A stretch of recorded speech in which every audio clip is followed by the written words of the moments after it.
नमस्कार दोस्तों, स्वागत है आपका डिजायर आईएएस के प्लेटफॉर्म पे। तो फ्रेंड्स, जैसा कि आप सभी लोग जानते हैं कि यहाँ पे हमारी एम लक्ष्मीकांत की पॉलिटी की सीरीज चल रही है, तो आज हम उसी सीरीज को दोबारा से कंटिन्यू करेंगे। और इससे पहले मैंने जो है चैप्टर नंबर 14 का मेरा जो आखिरी लेक्चर था वो था जिसमें हमने पढ़ा था सेंटर स्टेट रिलेशन के बारे में। तो उसी चैप्टर के कुछ टॉपिक्स बच गए थे, तो उसी का पार्ट 2 ये वीडियो होगा। तो फ्रेंड्स देखिए, इस वीडियो को देखने से पहले आप चैप्टर नंबर 14 को जरूर देख लीजिएगा, जिससे कि आपको आपकी कंटिन्यूटी बनी रहे और आपको सभी चीज़ें समझ में आए दोस्तों। और देखिए, डिजायर आईएएस पे आपको और भी लेक्चर्स मिल जाएंगे, जैसे कि इंडियन पॉलिटी की ही हिंदी मीडियम वाली सीरीज चल रही है, प्लस सीसेट के भी लेक्चर्स मिल जाएंगे, इकोनॉमिक्स के भी लेक्चर्स मिल जाएंगे। तो आप उन सभी लेक्चर्स को देख सकते हैं और अपने प्रिपरेशन में काफ़ी ज़्यादा हेल्प लेते हुए अपने प्रिपरेशन को खूब ज़्यादा अच्छे से कर सकते हैं। आप इस साल प्रीलिम्स को क्रैक कर सकते हैं। तो फ्रेंड्स देखिए, ये वीडियो उन लोगों के लिए है जिनके पास रिवीजन करने का टाइम नहीं होता है, या फिर जो लोग पॉलिटी पहली बार पढ़ने वाले हैं, या फिर जो लोग पढ़ चुके हैं और उनको रिवीजन करना है, तो उनके लिए भी काफ़ी ज़्यादा बेनिफिशियल होगा।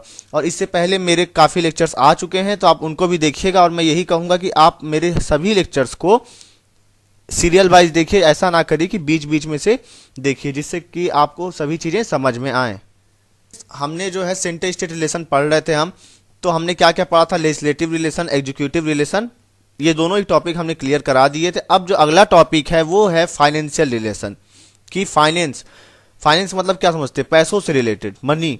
तो उससे रिलेटेड कौन कौन से प्रोविजन हैं, किस तरीके से सेंटर और स्टेट के बीच में जो भी टैक्स मिलते हैं उनका डिस्ट्रीब्यूशन किस तरीके से होता है, तो उन्हीं सब चीज़ों के बारे में अब हम यहाँ पे डिस्कस करेंगे। तो चलिए अब हम आगे कंटिन्यू करते हैं और अब आज का लेक्चर शुरू करते हैं। और जैसा मैं कहता हूँ कि आप अपने पूरे जोश के साथ 100% फोकस और डिटर्मिनेशन के साथ जुड़ जाइए, और जब तक मेरा लेक्चर आप सुन रहे हैं तब तक अपने आप को लेक्चर के साथ ही रखिएगा। ऐसा ना हो कि आप देख इधर रहे हैं और आपका मन कहीं और है।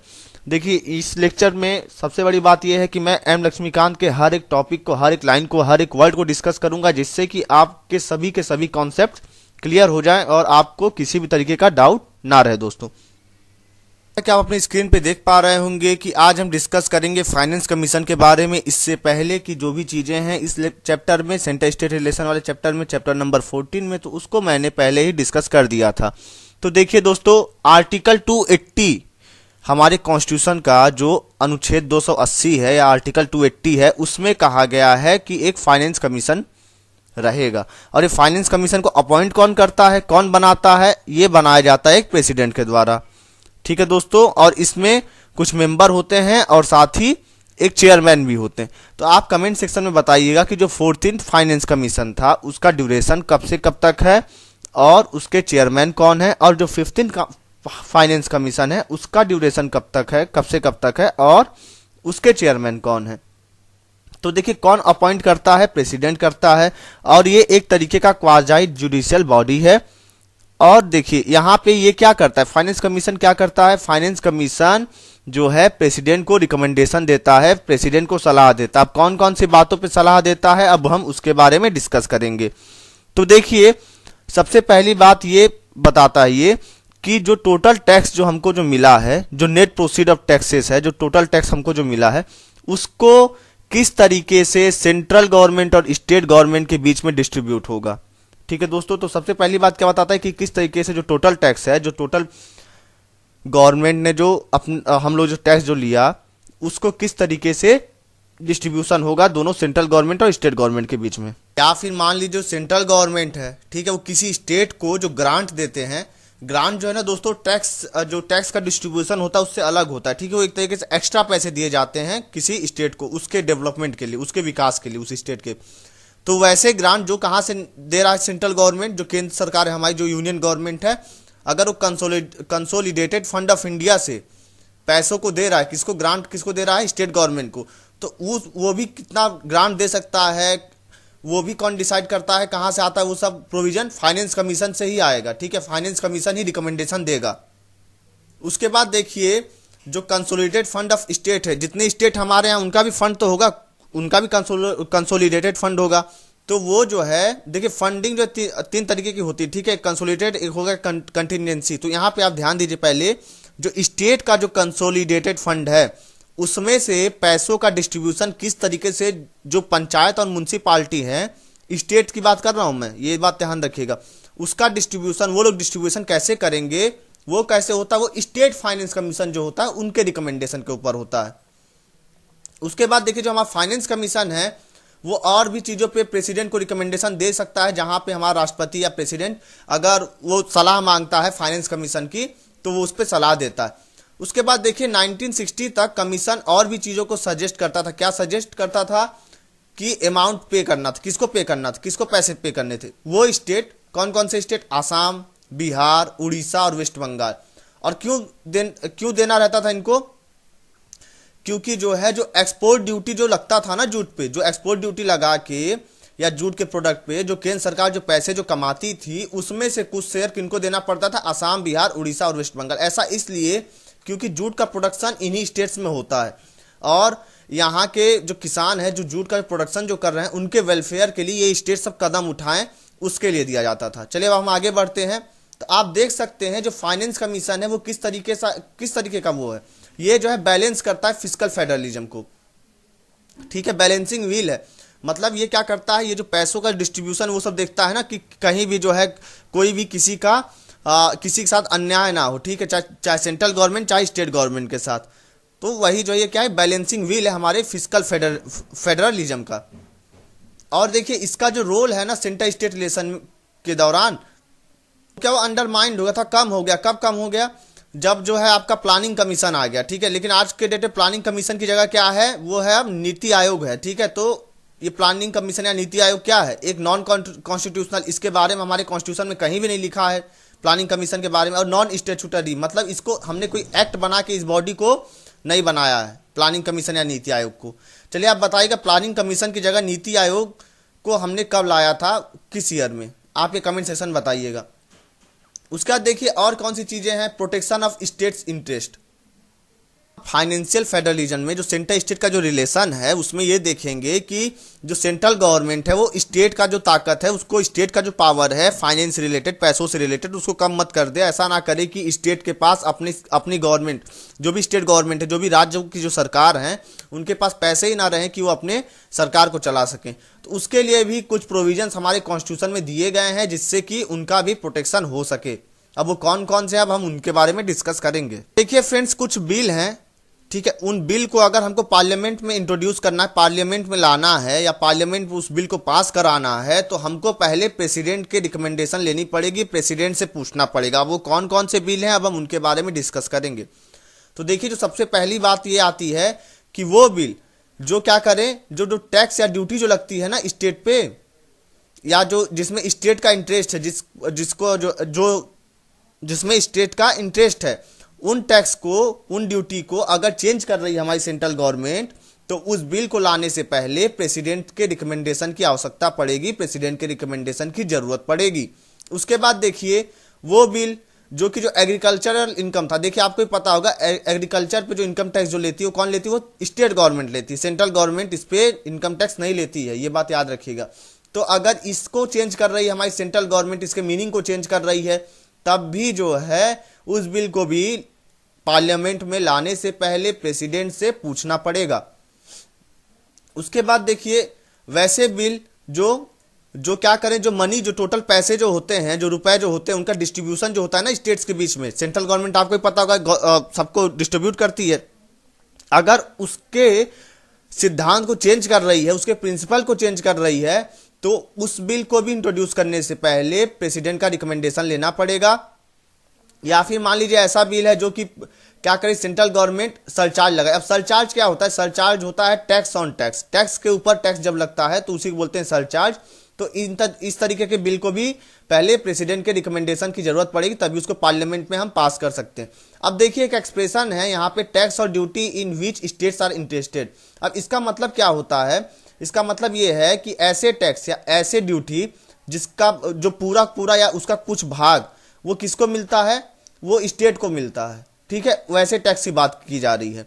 और इसका एक और मीनिंग है, ऐसे टैक्स या ड्यूटी जो स्टेट को दिए जाते हैं। कहां से दिए जाते हैं? जो कंसोलिडेटेड फंड ऑफ इंडिया है वहां से अगर स्टेट को टैक्स या ड्यूटी जो दिए जाते हैं तो उसको भी अगर चेंज कर रहा है तो वो भी किसके अंदर, किस शब्द के अंदर आ जाएंगे? टैक्स और duty in which state are interested. मतलब स्टेट को वो सारे पैसे मिल रहे हैं ना। अब देखिए नेट प्रोसीड का मतलब क्या होता है। अब देखिए नेट प्रोसीड्स का मतलब ये होता है कि देखिए टैक्स को कलेक्ट करने के लिए हमको, जैसे आप जानते हैं इनकम टैक्स डिपार्टमेंट हमने रखा हुआ है, एक इनकम टैक्स की बात कर रहा हूं मैं। उसके बाद एक्साइज डिपार्टमेंट है, कस्टम डिपार्टमेंट है, तो उन सबको डिपार्टमेंट को सैलरी भी तो देनी है, और हम टैक्स को ही कलेक्ट करने के लिए रखें तो वो जो टोटल टैक्स जो कलेक्ट जो होता है, अब उन सब जो खर्चा जो लगा, जो हमको जो एक्सपेंडिचर जो हमारा जो होता है उस टैक्स को कलेक्ट करने में, टोटल टैक्स जो मिला और जो खर्चा जो लगा उस टैक्स को कलेक्ट करने में उसको माइनस कर देंगे तो वही जो आता है वो नेट प्रोसीड आता है। ठीक है, अब ये कितना होगा नेट प्रोसीड, ये कौन डिफाइन करता है? ये डिफाइन करता है हमारा कंट्रोलर एंड ऑडिटर जनरल जो हमारा कैग है।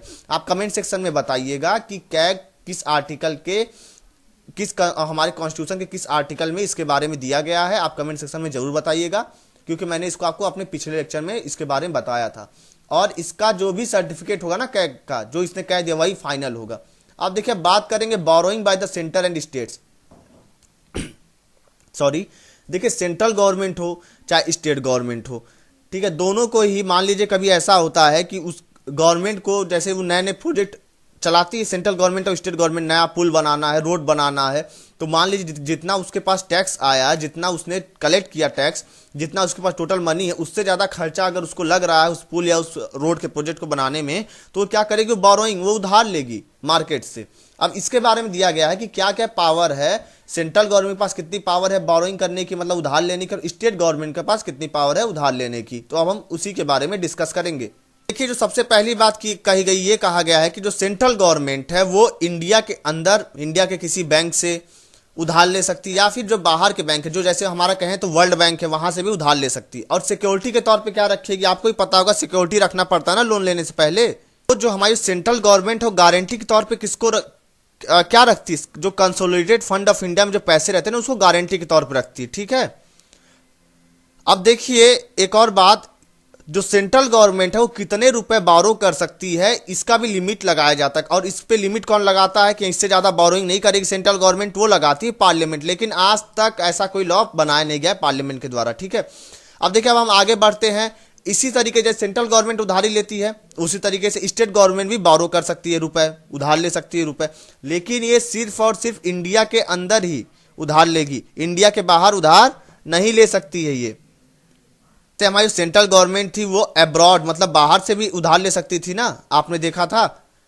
लेकिन ये क्या, जहां यहाँ पे आप देखिए विद इन इंडिया और बाहर से भी आउटसाइड भी ले सकती, लेकिन ये सिर्फ और सिर्फ इंडिया के अंदर से लेगी, बाहर देशों से नहीं ले सकती, बाहर किसी इंस्टीट्यूशन से चाहे वर्ल्ड बैंक वगैरह से नहीं ले सकती है। और ये जो पैसे जो लेगा, ये स्टेट गवर्नमेंट भी सिक्योरिटी के तौर पे कुछ रखेगा, तो वो क्या रखेगा? वो कंसोलिडेटेड फंड ऑफ स्टेट में जो पैसे रहेंगे उनको सिक्योरिटी के तौर पर रखेगा और उसको गारंटी के तौर पर रखेगा। उसके बाद देखिए इसको भी हम इसकी भी लिमिट फिक्स हो सकती है कि कोई स्टेट कितना उधार ले सकता है। तो इसको कौन लिमिट फिक्स करेगा? जो स्टेट का जो लेजिस्लेचर है, जो विधानसभा है किसी स्टेट का, वो फिक्स करता है। और सेंट्रल गवर्नमेंट का कौन फिक्स करता है? पार्लियामेंट। उसके बाद देखिए आगे कहा गया है तो सेंट्रल गवर्नमेंट है वो भी स्टेट को लोन दे सकती है, या फिर उनके जो भी जहां से वो लोन ले रहे हैं उसका गारंटर बन सकती है। और ये जो गारंटर जो बनेगी स्टेट गवर्नमेंट, वो उसके लिए पैसे कहां से आएंगे? वो देगा कंसोलिडेटेड फंड ऑफ इंडिया से सेंट्रल गवर्नमेंट। ठीक है, उसके बाद देखिए स्टेट गवर्नमेंट कभी भी वो लोन नहीं ले सकती है। कौन से लोन नहीं ले सकती? बिना सेंटर के मंजूरी, मतलब सेंट्रल गवर्नमेंट की मंजूरी लेनी ही पड़ेगी स्टेट गवर्नमेंट को। अगर वो जो लोन जो ले रहा है हमारा सेंट्रल गवर्नमेंट, उसका गारंटर कौन बन रहा है? जो स्टेट गवर्नमेंट जो लोन जो ले रहा है, अगर उसका गारंटर कौन बन रहा है? सेंट्रल गवर्नमेंट अगर उसकी गारंटर बन रही है, तो वो लोन लेने से पहले स्टेट गवर्नमेंट को सेंट्रल गवर्नमेंट का कंसेंट लेना पड़ेगा, सेंट्रल गवर्नमेंट की मंजूरी लेनी पड़ेगी। दोस्तों जो अगला जो पॉइंट है वो क्या है? Inter governmental tax immunities. अब इसमें क्या कहा गया है कि जो भी हमारे जो स्टेट गवर्नमेंट हैं और जो सेंट्रल गवर्नमेंट हैं, वो सब एक दूसरे पे ही म्यूचुअल टैक्सेशन मत लगाने लगे। मतलब स्टेट गवर्नमेंट सेंट्रल गवर्नमेंट पे टैक्स लगाने लगे, सेंट्रल गवर्नमेंट स्टेट गवर्नमेंट पे टैक्स लगाने लगे, तो इन सबको इम्यूनिटी मिली हुई है, इन सब ये दोनों ही एक दूसरे पे टैक्स नहीं लगा सकते। तो इसके कुछ प्रोविजन है, अब हम उसके बारे में बात करेंगे। तो देखिए सबसे पहला पॉइंट क्या है? Exemption of central property from state taxation. यहां पे ये कहा गया है कि जो सेंट्रल प्रॉपर्टी हैं उनको छूट मिलती है कहां से? स्टेट के टैक्सेशन से। अब देखिए इसके बारे में हम समझेंगे क्या कहा गया है। यहाँ पे जो सेंट्रल गवर्नमेंट की जितनी भी प्रॉपर्टी है वो जो है उनको छूट मिलती है सभी टैक्सों से। किसके सभी टैक्सों से? जो स्टेट गवर्नमेंट के सभी टैक्सों से उसको छूट मिलती है। मतलब स्टेट गवर्नमेंट या स्टेट गवर्नमेंट कोई अथॉरिटी जैसे कि म्यूनसिपालिटी या डिस्ट्रिक्ट बोर्ड या पंचायत सेंट्रल गवर्नमेंट की प्रॉपर्टी पे टैक्स नहीं लगा सकती है। लेकिन देखिए अगर पार्लियामेंट कोई बिल लिया कि अगर उसको रिमूव करना चाहे तो वो रिमूव कर सकती है। मतलब ये जो बैन जो लगा हुआ है टैक्सेशन वाला, इसको इस बैन को रिमूव कर सकती कौन? पार्लियामेंट। पार्लियामेंट के पास इसकी पावर है। अब देखिए यहाँ जो वर्ड प्रॉपर्टी है, यहाँ आप देख रहे होंगे जो वर्ड प्रॉपर्टी है, प्रॉपर्टी के अंदर क्या क्या आ जाता है? सेंट्रल गवर्नमेंट जितने भी जमीन होंगे, लैंड होंगे, बिल्डिंग होंगे, चैटल, शेयर, डेबिट्स, जितनी भी चीजें जिसका जो है मनी मतलब पैसों में उसकी वैल्यू होगी, तो वो सभी चीजें प्रॉपर्टी के अंदर आ जाती, चाहे वो मूवेबल प्रॉपर्टी हो या इमूवेबल प्रॉपर्टी हो। उसके बाद देखिए आगे चल और भी अगर देखा जाए प्रॉपर्टी के अंदर ही आ जाते हैं जो भी आर्म्ड फोर्सेस होते हैं ना, या जो भी कमर्शियल पर्पज होते हैं। ऐसा नहीं कर सकती है स्टेट गवर्नमेंट की, सेंट्रल गवर्नमेंट के जो भी सीआरपीएफ वगैरह जो होते हैं, जो आर्म्ड फोर्सेस जो रहते हैं, उनके ऊपर टैक्स लगा दे। उसके बाद देखिए एक बात आप याद रखिएगा कि जो कॉरपोरेशन या कंपनी जो किसके द्वारा क्रिएट किए जाते हैं? सेंट्रल गवर्नमेंट के द्वारा। जैसे जो पीएसयू की बात कर दूं, आईओसी वगैरह जो है, तो उनको जो है टैक्स, उनको छूट नहीं मिलती है टैक्सेशन से। स्टेट गवर्नमेंट या लोकल टैक्सेशन में उनको छूट नहीं मिलती है। ये बात याद रखिएगा, क्योंकि देखिए जो कॉरपोरेशन या जो कंपनी होती हैं जो सेंट्रल गवर्नमेंट के द्वारा जब बनाई जाती हैं, वो अलग ही लीगल एंटिटी हैं। चलिए हम बात करें कि ऐसे कौन, अब स्टेट के भी प्रॉपर्टी होंगे जिनको जो है जिनको छूट मिलती होगी कहां से? Central taxation. मतलब सेंट्रल गवर्नमेंट स्टेट गवर्नमेंट के प्रॉपर्टी पे टैक्स नहीं लगा सकती है, उनको स्टेट गवर्नमेंट को छूट मिली हुई है। देखिए जो प्रॉपर्टी या जो इनकम है ना स्टेट गवर्नमेंट का, उस पर सेंट्रल गवर्नमेंट टैक्स नहीं लगा सकती। लेकिन जो कॉमर्शियल ऑपरेशन, जो भी खरीद बिक्री के जो भी काम करती है स्टेट गवर्नमेंट, उस पर जो है पार्लियामेंट टैक्स लगा सकती है या फिर उसको छूट भी दे सकती है। ये सब जो है अगर पार्लियामेंट बिल वगैरह ले आ दी कि हाँ उनको भी छूट देना है, तो वो भी चीजें जो भी कमर्शियल ऑपरेशन है स्टेट गवर्नमेंट के, उनको भी छूट मिल जाएगी। उसके बाद देखिए इसी तरीके से जो भी प्रॉपर्टी इनकम जो होती है लोकल अथॉरिटी, जैसे म्यूनसिपालिटी हो गई, पंचायत हो गई, जो किसी स्टेट के अंदर है, तो उस पर भी सेंट्रल गवर्नमेंट टैक्स नहीं लगा सकती है। क्लियर हो गया होगा आपको ये बात। लेकिन देखिए जैसे ऊपर आपने देखा था कि जो भी कॉर्पोरेशन या कंपनी थी सेंट्रल गवर्नमेंट के, उस पर टैक्स लगा रही थी स्टेट गवर्नमेंट। इसी तरीके से जो भी कॉर्पोरेशन या कंपनी जो स्टेट गवर्नमेंट के अंदर रहेगी, जो स्टेट गवर्नमेंट उसको बनाएगी या इस्टेब्लिश करेगी, उसकी स्थापना करेगी, तो उसको उस पर जो है टैक्स हमारी सेंट्रल गवर्नमेंट लगा सकती है। उसके बाद देखिए सुप्रीम कोर्ट का एक एडवाइजरी ओपिनियन आया था, मतलब एडवाइस दिया था सुप्रीम कोर्ट ने 1963 में। उसने ये क्या कहा था, अब हम उसके बारे में डिस्कस करेंगे। स्टेट गवर्नमेंट को जो भी सेंट्रल गवर्नमेंट के टैक्सेशन से जो छूट जो मिली हुई है, किसको? स्टेट गवर्नमेंट को। उसके अंदर जो भी ड्यूटी लगती है ना, कस्टम ड्यूटी और एक्साइज ड्यूटी, वो इसके अंदर में नहीं आता है। सेंट्रल गवर्नमेंट जो है स्टेट गवर्नमेंट से जो भी चीजें स्टेट गवर्नमेंट इंपोर्ट कर रही है, एक्सपोर्ट कर रही है, उसके ऊपर एक्साइज ड्यूटी और कस्टम ड्यूटी ले सकती है। जो भी चीजें स्टेट गवर्नमेंट मतलब उस स्टेट के अंदर बन रहे हैं, जो भी प्रोडक्ट उस स्टेट के अंदर बन रहे हैं, तो उनके एक्सपोर्ट और इंपोर्ट पे सेंट्रल गवर्नमेंट एक्साइज ड्यूटी और कस्टम ड्यूटी लेगी। अब देखिए हम बात करेंगे इमरजेंसी के समय जो फाइनेंशियल रिलेशन है सेंट्रल गवर्नमेंट और स्टेट गवर्नमेंट के बीच में, वो किस तरीके से रहते हैं, अब हम उसके बारे में डिस्कस करेंगे। तो देखिए जो सबसे पहला जो है वो क्या है? National emergency. अभी नेशनल इमरजेंसी के बारे में किस आर्टिकल में लिखा हुआ है? आर्टिकल 352 में नेशनल इमरजेंसी के बारे में लिखा हुआ है।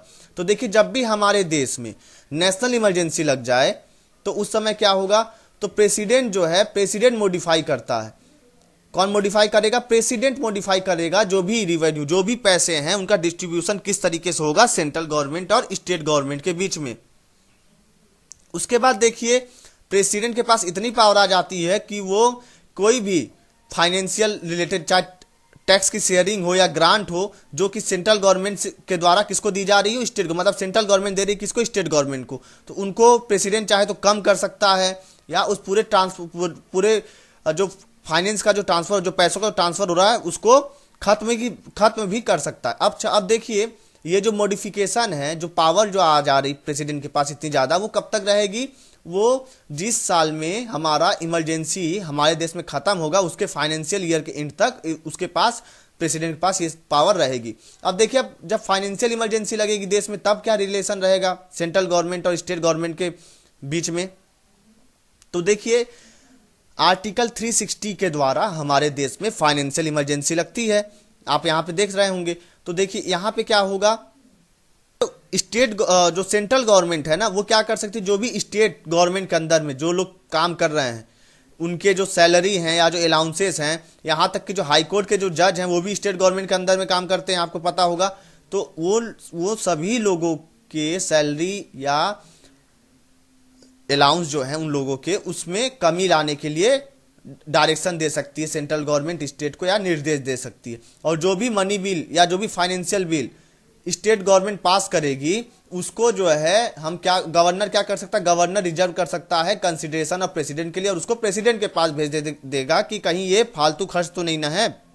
वैसे ही हमारे यहाँ पे फाइनेंशियल इमरजेंसी लगी हुई, हमारे देश में पैसा नहीं है अभी, तो ऊपर से स्टेट अगर और ज़्यादा खर्चा करने लगे तो और ज़्यादा हम क्या हो जाएंगे, और ज़्यादा हमारे और ज़्यादा फाइनेंशियल क्राइसिस आ जाएंगे। इसलिए जो है इस तरीके के प्रोविजंस रखे गए हैं। अच्छा, आप कमेंट सेक्शन में ये बताइएगा कि हाई कोर्ट के जज की सैलरी कहाँ से दी जाती है और हाई कोर्ट के जज की पेंशन कहाँ से दी जाती है, दोनों में अंतर है, इतना बता दे रहा हूं मैं, आप कमेंट सेक्शन में जरूर बताइएगा।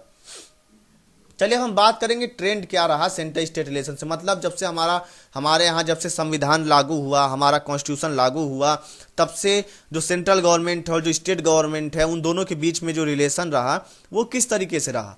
तो देखिए 1967 तक जो सेंट्रल गवर्नमेंट और जो स्टेट गवर्नमेंट का जो रिलेशन था वो काफ़ी ज़्यादा बढ़िया था, काफ़ी स्मूथ था। क्योंकि देखिए क्या हुआ था कि दोनों ही, चाहे सेंटर में केंद्र सरकार की बात करें और जो राज्य थे राज्य सरकार की बात करें, जो स्टेट गवर्नमेंट, दोनों ही जगह ज़्यादातर कौन थे, एक ही पार्टी रूल था ना, कांग्रेस पार्टी का ही रूल था। लेकिन देखिए 1967 में इलेक्शन होता है तो वहाँ क्या होता है, कांग्रेस पार्टी 9 स्टेट में हार जाती है, और उसकी जो पोजीशन जो थी ना सेंट्रल गवर्नमेंट में, वो भी काफ़ी ज़्यादा वीक हो जाती है। तो यहाँ पे क्या होता है, यहाँ पे अब देखिए नॉन कांग्रेस गवर्नमेंट आती, मतलब पॉलिटिकल पार्टी तो चेंज हो गई ना। तो यहाँ पे क्या हुआ, जो स्टेट थे, जो राज्य जहाँ पे कांग्रेस हार गई थी, जहाँ पे कांग्रेस की गवर्नमेंट नहीं थी, वो लोग क्या करने लगे, वो लोग अपोज करने लगे, जो काफ़ी ज़्यादा सेंट्रलाइजेशन की जो टेंडेंसी जो बढ़ती जा रही थी, जो सेंट्रल गवर्नमेंट हर जगह इंटरफेयर करती थी, कि उसको रोका जाए, इसके लिए अपोजिशन कौन करने लगा, स्टेट गवर्नमेंट, मतलब इसका विरोध करने लगे। में देखिए जो स्टेट गवर्नमेंट थे वो मांगने लगे कि उनके पास और ज़्यादा पावर आ जाए, और ज़्यादा ऑटोनॉमी आ जाए, जो भी फाइनेंशियल रिसोर्स हैं स्टेट के अंदर, उसके लिए उनके पास और ज़्यादा पावर और ऑटोनॉमी आ जाए। ठीक है, सेंट्रल गवर्नमेंट हर जगह जो है उनको, स्टेट गवर्नमेंट को रोक ना सके। ठीक है, तो ये सभी चीज़ें, इन सभी चीज़ों के लिए आवाज़ उठने लगे। अब देखिए हम बात करेंगे कि टेंशन एरिया, मतलब कौन कौन से ऐसे जगह हैं, कौन कौन सी ऐसी चीज़ें हैं जहाँ पे सेंट्रल गवर्नमेंट और स्टेट गवर्नमेंट के बीच में कन्फ्लिक्ट हो जाता है, टेंशन हो जाता है, झगड़ा हो जाता है, जो भी आप समझना चाहिए समझिए। तो देखिए सबसे पहली बात तो ये कहूँगा, ये है कि जो भी अपॉइंटमेंट होता है या फिर जो रिमूवल होता है किसी गवर्नर का, उस पर कि सेंट्रल गवर्नमेंट और स्टेट गवर्नमेंट के बीच में कन्फ्लिक्ट होता है। उसके बाद देखिए जो गवर्नर का जो भेदभाव वाला, जैसे कि वो ज़्यादातर किसके ऊपर मतलब वो करता है, क्योंकि देखिए उसका अपॉइंटमेंट कौन करता है, गवर्नर का, सेंट्रल गवर्नमेंट करती है, तो ज़्यादा उसका झुकाव किसकी तरफ रहता है, सेंट्रल गवर्नमेंट की तरफ रहता है। तो इसके ऊपर भी जो उसका रोल है गवर्नर का, राज्यपाल, गवर्नर मतलब राज्यपाल समझिएगा, उसके लिए भी, या फिर जो भी प्रेसिडेंट रूल लग जाता है ना किसी स्टेट में, उसका भी अपोजिशन होने लगा। जो सेंट्रल फोर्सेस का जो जैसे सीआरपीएफ वगैरह जो है, बीएसएफ हैं, आपको पता होगा कि इनको भी डिप्लॉय कर दिया जाता है स्टेट्स में, जब भी वहाँ पे लॉ एंड ऑर्डर को मेंटेन करना होता है। तो इसका भी विरोध करने लगे कौन, स्टेट गवर्नमेंट। उसके बाद देखिए जो भी रिजर्व कर दिया जाता है बिल को, किसके पास, आपको पता होगा कुछ बिल ऐसे हैं जो कि स्टेट गवर्नमेंट अगर पास करे तो गवर्नर उस पर साइन करने से पहले उसको रिजर्व करके किसको भेज देता है, प्रेसिडेंट को भेज देता है, कि प्रेसिडेंट की मंजूरी के लिए भेज देता है। तो इसका भी विरोध कौन करने लगे, हमारे स्टेट गवर्नमेंट के लोग। उसके बाद देखिए जो फाइनेंशियल एलोकेशन में जो भेदभाव होता है स्टेट के साथ, उसकी बात होने लगी। प्लानिंग कमीशन, आपको पता होगा, देखिए प्लानिंग कमीशन के भी रोल पे काफ़ी ज़्यादा उंगलियां उठने लगी, क्योंकि यही प्लानिंग कमीशन से ही सभी प्रोजेक्ट वगैरह हमारे यहाँ पास होते थे। प्लानिंग कमीशन ही डिसाइड करता था कि हमारे यहाँ क्या क्या बनेंगे। उसके बाद देखिए जो भी मैनेजमेंट होती है ना ऑल इंडिया सर्विसेज की, जो आईएएस, आईपीएस और आईएफएस, और यहाँ पे इंडियन आईएफएस का मतलब इंडियन फॉरेन सर्विस नहीं होगा, यहाँ पे इंडियन फॉरेस्ट सर्विस होगा। उसका देखिए जो इलेक्ट्रॉनिक मीडिया का जो यूज होता है पॉलिटिकल पर्पज के लिए, उसका भी विरोध होने लगा। उसके बाद देखिए जो भी इंक्वायरी कमीशन बिठाई जाती है, किसके खिलाफ, जो भी चीफ मिनिस्टर के खिलाफ जो सेंट्रल गवर्नमेंट जो इंक्वायरी कमीशन जो बैठाती है, उसका भी विरोध करने लगे। कौन विरोध करे, स्टेट गवर्नमेंट करने लगे। उसके बाद देखिए जो फाइनेंस का जो शेयरिंग होता है किसके बीच, सेंट्रल गवर्नमेंट और स्टेट गवर्नमेंट के बीच में, तो ये सभी चीज़ों के बारे में काफ़ी ज़्यादा कन्फ्लिक्ट होने लगा, काफ़ी ज़्यादा सेंट्रल गवर्नमेंट और स्टेट गवर्नमेंट के बीच में इन सब चीज़ों को लेके काफ़ी ज़्यादा टेंशन होने लगा। अब चलिए अब हम बात करेंगे आगे कि आखिर आप देख रहे हैं टेंशन एरिया काफ़ी ज़्यादा बढ़ रहे हैं दोनों स्टेट गवर्नमेंट और सेंट्रल गवर्नमेंट के बीच में। तो अब इन चीज़ों को खत्म भी तो करना पड़ेगा, इनके लिए इनमें रिफॉर्म भी तो लाना पड़ेगा। तो इसके लिए क्या है, एडमिनिस्ट्रेटिव रिफॉर्म कमीशन बैठाया गया। अब ये क्या था, किस तरीके से बैठाया गया, अब हम इसके बारे में डिस्कस करेंगे, इसके बारे में चर्चा करेंगे। ये दोस्तों सेंट्रल गवर्नमेंट ने, केंद्र सरकार ने एक कमीशन अपॉइंट किया जिसका नाम क्या था, एडमिनिस्ट्रेटिव रिफॉर्म कमीशन। इसमें कितने मेंबर थे, टोटल 6 मेंबर थे। और कब बनाया गया था, कब अपॉइंट किया गया था, 1966 में। और इसके चेयरमैन कौन थे, मोरारजी देसाई जी। और बाद में इसके चेयरमैन कौन बने, के हनुमंथया। उसके बाद देखिए ये किस लिए था, किस लिए इसको अपॉइंट किया गया इस कमीशन को, जिससे कि ये देख सके, ये रिकमेंडेशन दे सके जो भी सेंट्रल और स्टेट गवर्नमेंट के बीच में जो रिलेशन है ना, उसको चेक करने के लिए इस कमीशन को, इस एआरसी कमीशन को, एडमिनिस्ट्रेटिव रिफॉर्म कमीशन को बनाया गया था, अपॉइंट किया गया था। तो देखिए जो एआरसी कमीशन है इसके अंदर एक स्टडी टीम भी गठित की गई, स्टडी टीम भी बनाई गई। और वो किसके अंदर में थी, एमसी स्टेलवार्ट के अंडर में। और इनका क्या काम था कि ये जो भी रिपोर्ट है ना, जो कि एडमिनिस्ट्रेटिव रिफॉर्म कमीशन जो आया है आपका, इसकी जो रिपोर्ट है इसको स्टडी करे, इसके बारे में बताए। तो देखिए जो एआरसी कमीशन जो था, इसने अपनी रिपोर्ट को कब दिया सेंट्रल गवर्नमेंट को, जो फाइनल रिपोर्ट जो इसने जो सबमिट किया वो 1969 में इसने सबमिट किया। 1966 में इस कमीशन का गठन किया गया, इसको स्टेब्लिश किया गया, अपॉइंट किया गया और 1969 में इसने अपने रिपोर्ट को सबमिट किया। और इसने जो है टोटल 22 रिकमेंडेशन दिए, जिससे कि 22 रिकमेंडेशन दिए, 22 सुझाव दिए, जिससे कि जो सेंट्रल गवर्नमेंट और जो स्टेट गवर्नमेंट है उनके रिश्तों में सुधार आ सके। तो देखिए कौन कौन से रिकमेंडेशन थे जो मेन थे, उसके बारे में हम डिस्कस करेंगे अब। तो सबसे पहली बात इसने ये कही एआरसी कमीशन ने कि हमको एक इंटर स्टेट काउंसिल बनाना चाहिए और आर्टिकल 263 के हिसाब से बनाना चाहिए इसको, ठीक है। उसके बाद चलिए और आगे बात करते हैं। गवर्नर जो अपॉइंट होता है सेंट्रल गवर्नमेंट के द्वारा किसी स्टेट में, उसके पास क्या होना चाहिए, उसके पास काफ़ी ज़्यादा एक्सपीरियंस होना चाहिए पब्लिक लाइफ का, और वो किसी के ऊपर पार्शियल ना हो, पार्शियलिटी ना करे, वो भेदभाव ना करे स्टेट गवर्नमेंट के साथ, ठीक है। ये भी बात कही गई। उसके बाद देखिए ज़्यादा से ज़्यादा पावर किसको देना चाहिए, इस मतलब एआरसी कमीशन ने रिकमेंडेशन दी है ये। और क्या रिकमेंडेशन दी एआरसी ने कहा कि ज़्यादा से ज़्यादा पावर किसको देना चाहिए, स्टेट गवर्नमेंट को देना चाहिए। और जो भी फाइनेंशियल रिसोर्स हैं किसी स्टेट के अंदर, उसमें भी ज़्यादा हिस्सेदारी किसको मिलनी चाहिए, स्टेट गवर्नमेंट को मिलनी चाहिए, जिससे कि जो सेंट्रल गवर्नमेंट के तरफ जो उसकी जो डिपेंडेंसी है, जो उसको हर चीज़ के लिए सेंट्रल गवर्नमेंट से पूछना पड़ता है, वो कम हो सके, ठीक है, उसके पास ज़्यादा ऑटोनॉमी आ सके। उसके बाद इस एआरसी रिपोर्ट में ये भी कहा गया कि जो भी सेंट्रल आर्म फोर्सेस हैं वो स्टेट में तभी उनका डिप्लॉयमेंट होगा जब स्टेट रिक्वेस्ट करे। उसका देखिए आप देख रहे होंगे कि सेंट्रल गवर्नमेंट का काफ़ी ज़्यादा पावर इसमें कम करने की बात की जा रही थी, तो सेंट्रल गवर्नमेंट ने इन सभी रिकमेंडेशन पे कोई भी एक्शन नहीं लिया। उसके बाद देखिए राजमन्नर कमेटी आती है। अब ये राजमन्नर कमेटी 1969 में तमिलनाडु गवर्नमेंट, उस समय डीएमके की सरकार थी, डीएमके पार्टी की, तो तमिलनाडु गवर्नमेंट अपॉइंट करती, ठीक है, राजमन्नर कमेटी। और एआरसी कौन अपॉइंट किया था, सेंट्रल गवर्नमेंट, ये बात याद रखिएगा। तो ये राजमन्नर कमेटी में कितने मेंबर थे, 3 मेंबर थे, 3 सदस्य थे। और चेयरमैन कौन था, डॉक्टर पीवी राजा मन्नर। और ये किस लिए बनाई गई थी, ये भी जो है सेंटर स्टेट रिलेशन को इम्प्रूव करने के लिए ही, और जो भी अमेंडमेंट किए जा सके कॉन्स्टिट्यूशन में, जिससे कि सेंट्रल गवर्नमेंट और स्टेट गवर्नमेंट के बीच में रिलेशन सुधार सके, उसी लिए ये भी राजमन्नर कमेटी बनाई गई। और किस लिए बनाई गई थी, जिससे कि जो स्टेट है, जो भी राज्य हैं, उनको ज़्यादा पावर मिल सके, उनको ज़्यादा ऑटोनॉमी मिल सके। तो देखिए ये कमेटी अपनी रिपोर्ट कब सबमिट करती, 1971 में, आप देख सकते हैं। और ये कमेटी कब बनाई गई थी, 1969 में। उसके बाद देखिए कमेटी जो है, कमेटी को क्या क्या चेक करना था, तो अभी हम उसके बारे में बात करेंगे। और रिकमेंडेशन नीचे दी गई है, पहले हम ये देखेंगे कमेटी क्या क्या चेक करना था। तो चलिए अब उसको देखते हैं। देखिए आपको पता, जो भी सेंट्रलाइजेशन की, जो सेंट्रल गवर्नमेंट जो अपने पास ज्यादा पावर रख रही थी ना, जो भी यूनिटरी, जो फेडरलिज्म के, जो संघवाद के ढांचे का जो हनन हो रहा था, जो ऑटोनॉमी का जो हनन हो रहा था स्टेट गवर्नमेंट का, उसके उसको चेक करने के लिए इस कमेटी को अपॉइंट किया गया था। जैसे एक बात करूं तो ये कहा गया कि जो भी स्पेशल पावर है सेंटर को, उन सब में चेंजेस लाने चाहिए, वन पार्टी रूल होना चाहिए सेंट्रल गवर्नमेंट, मतलब सेंटर में, और स्टेट मतलब सेंट्रल गवर्नमेंट और स्टेट गवर्नमेंट में।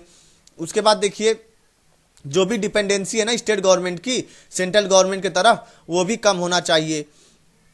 उसके बाद देखिए जो भी ये जो प्लानिंग कमीशन है, या जो सेंट्रल प्लानिंग, आपको पता प्लानिंग कमीशन का गठन कब हुआ था, आप कमेंट सेक्शन बताइएगा। तो देखिए जो प्लानिंग कमीशन है, प्लानिंग कमीशन के रोल को भी चेक करने के लिए इस कमेटी का गठन किया गया, इस कमेटी को स्टेब्लिश किया गया। तो अब हम बात करेंगे कि कौन कौन से रिकमेंडेशन दिए गए इस कमेटी के द्वारा, कौन सा, राजमन्नर कमेटी के द्वारा। तो देखिए सबसे पहली बात ये कहा गया इस कमेटी के रिकमेंडेशन में कि हमको एक इंटर स्टेट काउंसिल बनानी चाहिए, और वो भी जल्दी से जल्द बनानी चाहिए, और फाइनेंस कमीशन को एक परमानेंट बॉडी बनाना चाहिए, और प्लानिंग कमीशन को हटा के उसकी जगह एक स्टैट्यूटरी बॉडी बनाई चाहिए, मतलब कि उसको एक एक्ट पास करवा के ऐसी बॉडी बनाई चाहिए जो कि एक्ट पास करवा के बनाया जाए।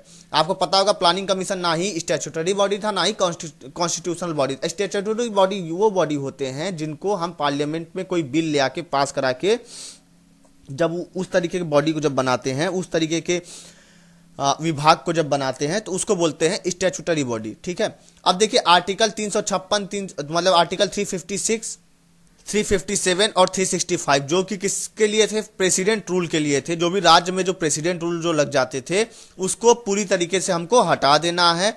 और देखिए ये जो प्रोविजन था कि जो स्टेट के जो मिनिस्टर हैं, जो स्टेट गवर्नमेंट में जो भी मिनिस्टर हैं, वो कब तक रहेंगे, जब तक गवर्नर हमारा चाहेगा, तो उस प्रोविजन को भी हटा देना चाहिए था। और इसमें यह भी कहा गया कि कुछ सब्जेक्ट यूनियन लिस्ट और कॉन्करेंट लिस्ट से निकाल के किस में रख देने चाहिए, स्टेट लिस्ट में रख देने चाहिए। और इसमें यह भी कहा गया रेजिडुअरी पावर मतलब क्या होता है, आपको पता है 7 शेड्यूल में हमारे यहाँ 3 लिस्ट है, यूनियन लिस्ट, कॉन्करेंट लिस्ट और स्टेट लिस्ट। तो उन तीनों ही लिस्ट में वो सब्जेक्ट जो कि उन तीनों ही लिस्ट में नहीं है, तो उसको बोलते हैं रेजिडुअरी पावर। अभी हम जो कॉन्स्टिट्यूशन में क्या लिखा गया है कि वो सब पावर किसके पास है, जो तीनों ही लिस्ट में नहीं लिखे गए हैं, वो तीनों ही सब्जेक्ट पे लॉ बनाने के लिए पावर किसके पास है, सेंट्रल गवर्नमेंट के पास है। लेकिन इस कमेटी ने कहा कि वो सभी जो भी रेजिडुअरी पावर हैं वो किसको दे देने चाहिए, स्टेट गवर्नमेंट के पास चले जाने चाहिए। और जो ऑल इंडिया सर्विसेज हैं, आईएएस, आईपीएस और आईएफएस, उनको भी खत्म कर देना चाहिए। तो देखिए जो सेंट्रल गवर्नमेंट के पास ये रिपोर्ट भेजी जाती है, और सेंट्रल गवर्नमेंट पूरे जो भी रिकमेंडेशन थी राजमन्नर कमेटी की, उसको इग्नोर कर देती है। चलिए हम आगे बात करेंगे आनंदपुर साहिब रेजोल्यूशन क्या था। तो देखिए 1973 में अकाली दल एक रेजोल्यूशन लाती है, और ये पॉलिटिकल और रिलीजियस दोनों डिमांड के लिए थी। कहाँ पे लाई गई थी, आनंदपुर साहिब, जो कि पंजाब में है। अब इसमें क्या कहा गया था, इसमें यह कहा गया कि जो सेंट्रल गवर्नमेंट के पास जो जुरिस्डिक्शन है, सेंट्रल गवर्नमेंट के पास पावर सिर्फ और सिर्फ कहाँ तक रहनी चाहिए, जो डिफेंस रिलेटेड चीज़ें हैं, डिफेंस के लिए सेंट्रल गवर्नमेंट के पास पावर रहे। फॉरेन अफेयर, जो भी इंटरनेशनल रिलेशन से, जैसे दूसरे देशों से जो भी हमारे संबंध जो बनेंगे, उसके लिए अगर कोई लॉ बनाने हैं तो वो भी सेंट्रल गवर्नमेंट पास रहे। और जो कम्युनिकेशन करेंसी वाले जो पावर हैं, वो भी किसके पास है, सेंट्रल गवर्नमेंट। और जितने पावर जो बच गए वो किसको मिल जाने चाहिए, वो स्टेट गवर्नमेंट को मिल जाने चाहिए। इसमें ये बात कही गई। आप देख रहे हो कि इसमें भी काफ़ी ज़्यादा पावर किसको दी जा रही है, स्टेट गवर्नमेंट को देने की बात कही जा रही। और इसमें यह कहा गया कि जो हमारा कॉन्स्टिट्यूशन है, जो हमारा संविधान है, वो एक्चुअली में फेडरल बन सके, संघवाद का ढांचा बन सके, जिससे कि स्टेट को जब ज़्यादा पावर मिले तभी संघवाद का ढांचा बने, ये कहा गया इसमें, जिससे कि जो भी स्टेट है उनको इक्वल अथॉरिटी मिले, उसको रिप्रेजेंटेशन मिले। मतलब जो भी स्टेट गवर्नमेंट है उनको भी मतलब केंद्र में काफ़ी ज़्यादा रिप्रेजेंटेशन मिले, उनकी भी बातों को सुना जाए। उसका देखिए वेस्ट बंगाल में मेमोरेंडम आता है। ये वेस्ट बंगाल मेमोरेंडम क्या, हम इसके बारे में बात करेंगे। देखिए दोस्तों 1977 में वेस्ट बंगाल गवर्नमेंट ने इसको पास किया था, इस मेमोरेंडम को। अब इसमें क्या है, ये जो है उस समय वेस्ट बंगाल में किसकी सरकार थी, कम्युनिस्ट पार्टी की सरकार थी। तो इसने एक मेमोरेंडम को पब्लिश किया सेंटर स्टेट रिलेशन के लिए, और इसको कहाँ पे भेजा, सेंट्रल गवर्नमेंट के पास भेजा।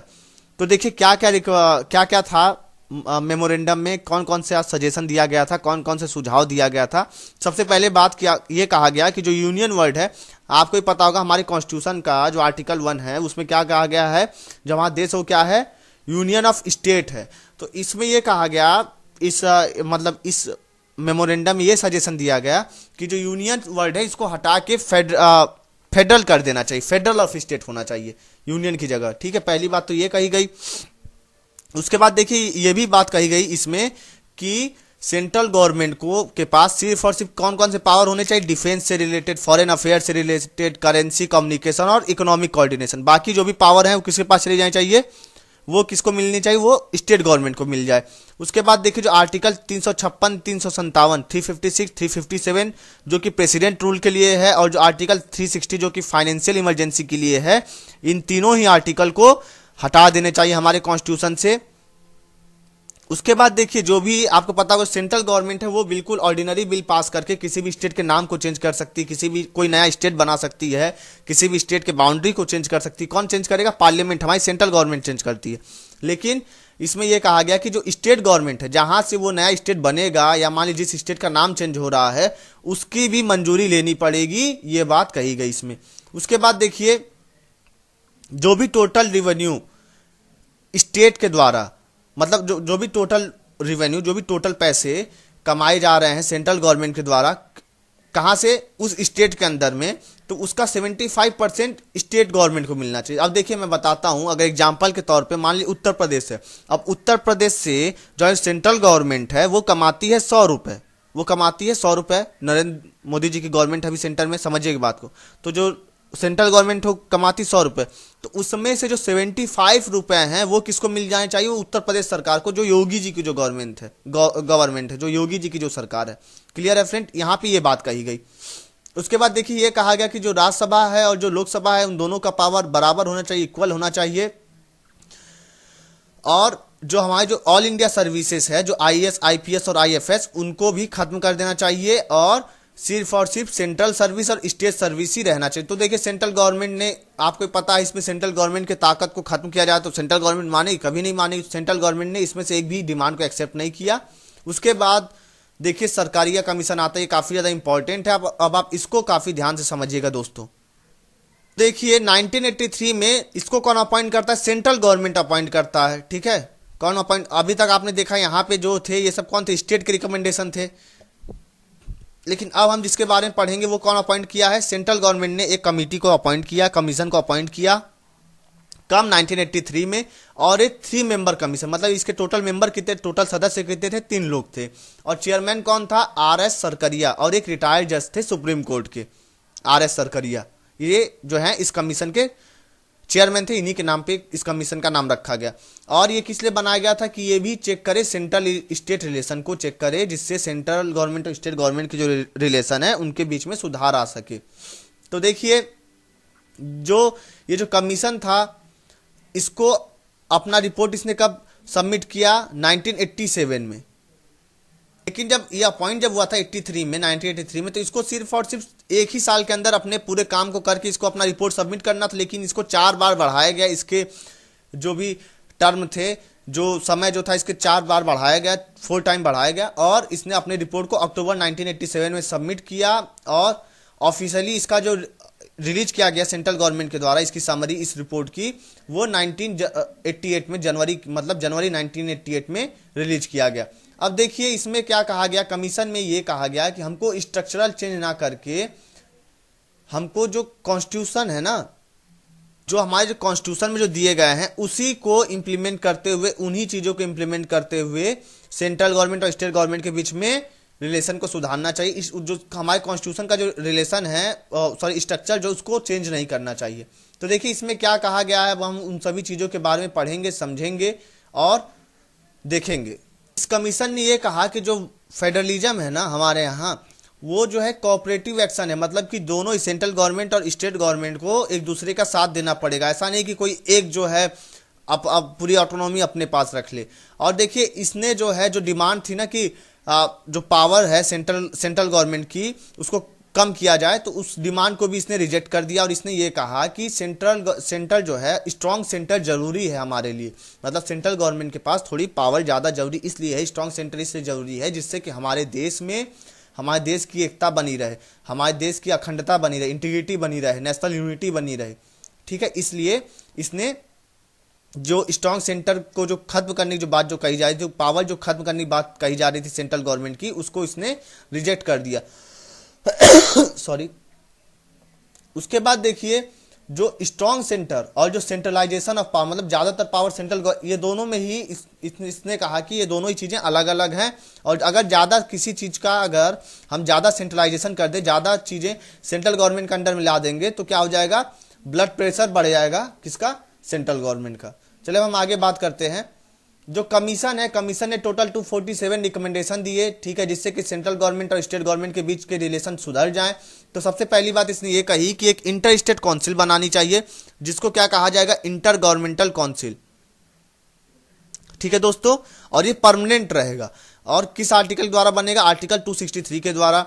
उसके बाद देखिए, ये कहा गया कि जो आर्टिकल 356 के द्वारा जो प्रेसिडेंट रूल जो लगाए जाते हैं, वो ऐसा नहीं, वो बहुत ज्यादा केस बिगड़ जाए, बहुत ज्यादा एक्सट्रीम केस हो जाए, तभी जो है यूज करना, ऐसा नहीं कि हर बार तुरंत यूज कर दें। उसके बाद देखिए, अब और आगे कौन सी रिकमेंडेशन दी गई इसके द्वारा, जो ऑल इंडिया सर्विसेज है ना, उसको हमको और ज्यादा मजबूत करना है। और भी कई ढेर सारे सर्विसेज क्रिएट करने चाहिए, मतलब जैसे आईएएस, आईपीएस और आईएफएस ही है ना ऑल इंडिया सर्विसेज में, और भी सर्विसेज को इसके अंडर में, ऑल इंडिया सर्विसेज के अंडर में क्रिएट करने के लिए इसने कहा, किसने कहा, सरकारी कमीशन ने। चलिए अब हम आगे बात करेंगे। जो भी रेजिडुअरी पावर है ना टैक्सेशन की, वो किसके पास रहनी चाहिए, वो पार्लियामेंट के ही पास रहनी चाहिए। और जो जो रेसिडुअरी पावर है, सबसे पहले आप यहां समझिएगा, जो टैक्स रिलेटेड जो रेसिडुअरी पावर है, रेसिडुअरी पावर जो है वो पार्लियामेंट के पास रहे। और इनको छोड़ के, टैक्स वाले प्रोविजन को छोड़ के जो रेसिडुअरी पावर है, उनको किस में रख देने चाहिए, कॉन्करेंट लिस्ट में रख देने चाहिए। कहा कि जो नेशनल डेवलपमेंट काउंसिल है, उसको चेंज करके, उसका नाम चेंज करके, इसको दोबारा से रिकॉन्स्टिट्यूट करना चाहिए। क्या बनाना चाहिए इसको, national economic and development council. और ये अब ये इंस्टीट्यूशन जो है अब नहीं है, ठीक है। उसका देखिए, जो जोनल काउंसिल है, जोनल काउंसिल बनाने चाहिए, जिससे कि जो हमारी जो फेडरलिज्म की जो स्पिरिट है वो और ज्यादा प्रमोट हो सके, हमारे देश में और ज्यादा फेडरलिज्म, संघवाद का ढांचा बन सके। जोनल, अब ये जोनल काउंसिल क्या होते हैं, इसी चैप्टर में, अगले जो इसके बाद जो चैप्टर है उसमें दिया गया है, तो वहां पे हम समझ लेंगे कि जोनल काउंसिल क्या होते हैं। उसके बाद देखिए, सेंट्रल गवर्नमेंट के पास ही पावर होनी चाहिए जो भी आर्म फोर्सेस है उनके डिप्लॉयमेंट के लिए, भले ही स्टेट गवर्नमेंट की मंजूरी हो या ना हो, जिससे कि हमारे, देखिए, हमारे देश की सिक्योरिटी का पावर सेंट्रल गवर्नमेंट के पास होना चाहिए। नहीं तो क्या होगा कि स्टेट गवर्नमेंट अपने अपने मर्जी से जो भी हमारे जो आर्म फोर्सेस हैं उनका लाभ उठाने लगेंगे। आपको ही पता है हमारे यहाँ पॉलिटिकल लीडर्स किस तरीके से हैं। उसका देखिए, अगर चाहे तो सेंट्रल गवर्नमेंट जो है स्टेट गवर्नमेंट से पूछ भी सकती है, ये भी बात कही गई यहाँ पे। चलिए अब हम आगे देखते हैं और कौन कौन से रिकमेंडेशन दिए गए। उसका देखिए, जो भी कॉन्करेंट लिस्ट के जो भी सब्जेक्ट है, अगर उस पर कोई लॉ बना रही है सेंट्रल गवर्नमेंट, तो उसको जो है स्टेट गवर्नमेंट से पूछना चाहिए, ये बात कही गई। और जो भी स्टेट गवर्नमेंट है, वहां पे जो भी गवर्नर को जो हम अपॉइंट करते हैं, उसमें भी जो वहां के जो उस स्टेट के जो सीएम है, जो चीफ मिनिस्टर हैं, उनसे पूछना चाहिए, तभी उनसे पूछ के उनके मर्जी से हमको अपॉइंट करना चाहिए वहां पे, मतलब गवर्नर, राज्यपाल को अपॉइंट करना चाहिए। उसके बाद देखिए, जो नेट प्रोसीड है कॉर्पोरेशन टैक्स का, वो भी स्टेट गवर्नमेंट के साथ शेयर करना चाहिए। और गवर्नर जो है, गवर्नर डिसमिस नहीं कर सके, मतलब गवर्नर का पावर थोड़ा कर्टेल किया गया, खत्म किया गया। क्या कहा गया कि गवर्नर जो है, जो काउंसिल ऑफ मिनिस्टर है, वो डिसमिस नहीं कर सकता, कब तक, जब तक कि जो गवर्नमेंट जो चल रही, जो स्टेट गवर्नमेंट जो है, जो राज्य की जो सरकार है, अगर वो अपनी विधानसभा में, अपने लेजिस्लेटिव असेंबली जो स्टेट का है वहां पर मेजोरिटी में है, तो गवर्नर तब तक डिसमिस नहीं कर सकता, काउंसिल ऑफ मिनिस्टर को, वहां की सरकार को नहीं गिरा सकता है। उसका देखिए, ये कहा गया कि जो गवर्नर का जो टर्म है, गवर्नर 5 साल के लिए फिक्स कर देना चाहिए और उसको डिस्टर्ब नहीं करना चाहिए, ठीक है। उसका देखिए, कोई भी इंक्वायरी कमीशन नहीं बैठानी किसी के खिलाफ, स्टेट मिनिस्टर के खिलाफ, जब तक कि पार्लियामेंट डिमांड ना करे। मतलब जो सेंट्रल गवर्नमेंट है उसके मर्जी से ना चल के, जो जब तक पार्लियामेंट में एक तरीके से आप रिजोल्यूशन पास कराएं, तब जब पार्लियामेंट में वो रिजोल्यूशन जब पास हो जाए, तभी आप किसी स्टेट के जो मिनिस्टर हैं उनके खिलाफ कोई इंक्वायरी कमीशन बैठा सकते हैं, इस्टेब्लिश कर सकते हैं। उसके बाद देखिए, जो सरचार्ज लगेगा इनकम टैक्स पे, उसको जो, वो सिर्फ सेंटर को ही नहीं मिलना चाहिए, वो जो है मतलब वो सेंट्रल गवर्नमेंट नहीं लगाएगा। कब तक नहीं लगाएगा? जब तक कोई स्पेसिफिक पर्पज ना हो, कोई बहुत जरूरी चीजें ना हो, तब तक सेंट्रल गवर्नमेंट सरचार्ज नहीं लगाएगा इनकम टैक्स पे। उसके बाद देखिए और भी बातें हैं इन्होंने कही हैं। जो भी डिवीजन है ना, जो भी फाइनेंशियल कमीशन के बीच में, जो फंक्शन के बीच में जो भी डिवीजन है फाइनेंस कमीशन और प्लानिंग कमीशन के बीच में, उस समय की बात, अब तो प्लानिंग कमीशन रहा नहीं, अब तो नीति आयोग आ गया है, तो वो ठीक है और उसको कंटिन्यू रखना है, ये बात कही गई। और ये भी कहा गया कि 3 लैंग्वेज फॉर्मूला हमको अपने देश में अपनानी चाहिए। उसके बाद जो भी रेडियो है या टेलीविजन है ना, इसमें ऑटोनॉमी नहीं मिलनी चाहिए और इसका क्या होना चाहिए, इसका डिसेंट्रलाइजेशन होना चाहिए। ठीक है दोस्तों, ये बात कही गई इस मतलब पॉइंट नंबर 18 में सरकारिया कमीशन। देखिए जो राज्यसभा का जो पावर था उसको ना बढ़ाया गया ना घटाया गया। उसके बाद देखिए एक लिंग्विस्टिक माइनॉरिटी के कमिश्नर बनाने चाहिए, ये बात यहाँ पे कही गई। तो देखिए सेंट्रल गवर्नमेंट ने इसके 180 चीजों को इंप्लीमेंट किया। टोटल कितने रिकमेंडेशन थे 247, तो उसमें से कितने रिकमेंडेशन को अपनाया सेंट्रल गवर्नमेंट ने? 180 को। और ये सब इसी के हिसाब से एक इंटर स्टेट काउंसिल बनाई जाती कब? 1990 में। ठीक है दोस्तों, और इंटर स्टेट काउंसिल कौन सा आर्टिकल से था? आप अभी तुरंत वीडियो को रोक के कमेंट सेक्शन में लिखे, देखिए आपको याद हुआ कि नहीं हुआ।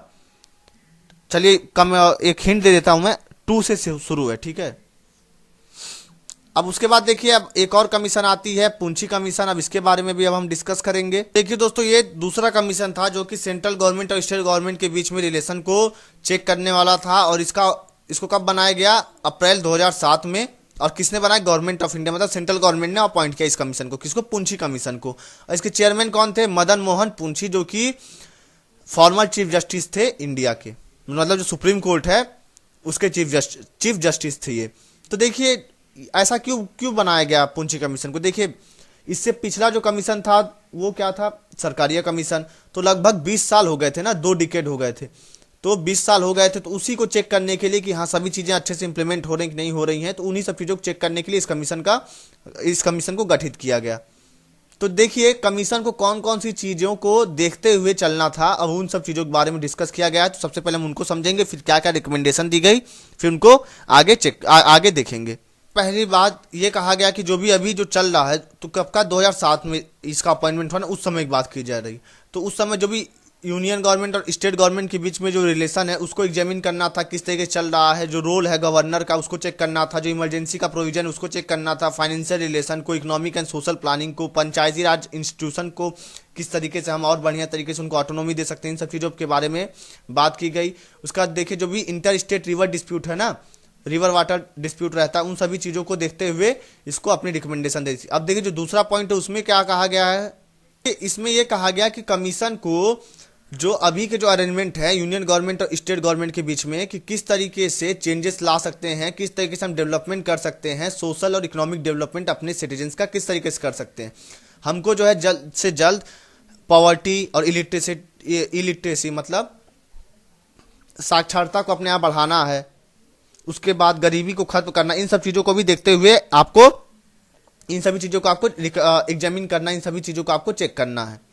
अब देखिए और भी कई ढेर सारे रोल हैं, उनके बारे में हम डिस्कस कर लेते हैं कि जो है क्या रोल रहेगा, क्या रिस्पॉन्सिबिलिटी और जुरिस्डिक्शन रहेगा सेंट्रल गवर्नमेंट और स्टेट गवर्नमेंट का। जब हमारे यहाँ पे कोई कम्युनल वायलेंस हो जाए, कास्ट वायलेंस हो जाए, उस समय क्या रोल रहेगा सेंट्रल गवर्नमेंट और स्टेट गवर्नमेंट का। उसके बाद देखिए क्या रोल रिस्पॉन्सिबिलिटी रहेगी सेंट्रल गवर्नमेंट और स्टेट गवर्नमेंट की, जब हमारे यहाँ कोई बहुत बड़ा प्रोजेक्ट जो है उनका जो इम्प्लीमेंटेशन करना हो, जैसे कि पूरे जितने नदियाँ हैं अगर उनको सबको एक दूसरे जोड़ना हो, जो कि 15 से 20 साल लग जाते, तो उन सभी चीज़ों के लिए क्या सब मतलब सेंट्रल गवर्नमेंट और स्टेट गवर्नमेंट के पास क्या क्या रिस्पॉन्सिबिलिटी रहेगा और उनका क्या रोल रहेगा इन सभी मेगा प्रोजेक्ट में।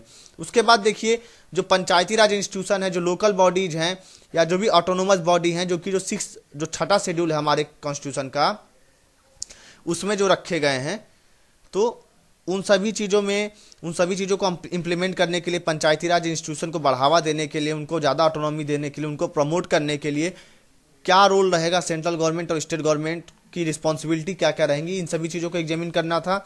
उसके बाद देखिए